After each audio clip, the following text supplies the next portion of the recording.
2 firefighters are dead after gunmen ambushed crews battling a wildfire in Kootenai City in Idaho, USA, Sheriff Robert Norris says. Law enforcement exchanges gunfire with shooters as sniper fire continues and civilians are evacuated from the mountainside. Iran says it poses no threat to the IAEA chief Rafael Grossi or inspectors after a hardline domestic paper called for his execution as a spy. Tehran's UN ambassador said the inspectors are in safe conditions and dismissed any suggestion of danger. Israeli Prime Minister Benjamin Netanyahu says war with Iran has opened opportunities to free hostages held by Hamas as Gaza strikes kill over 30 in the last 24 hours. Trump urges a ceasefire deal to end the war and secure hostage releases, calling for action on his social platform.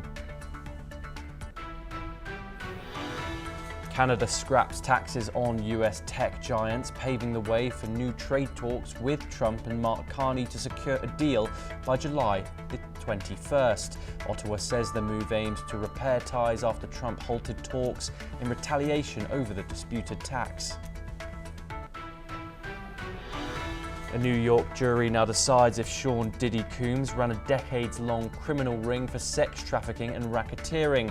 Facing life in prison if convicted, Combs denies the charges as prosecutors rip into his defense after 7 weeks of testimony. Fires erupt in France and Turkey as southern Europe swelters under a punishing heatwave set to worsen in the coming days. From Spain to Italy, authorities urge people to shelter and warn such extreme heat will become more common with climate change.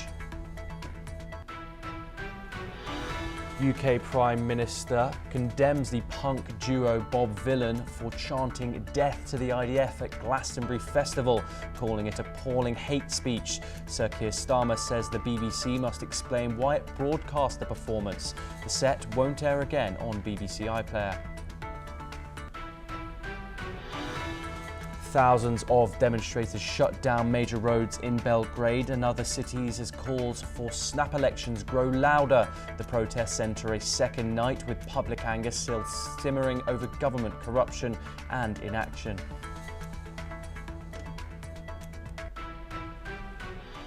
Trade talks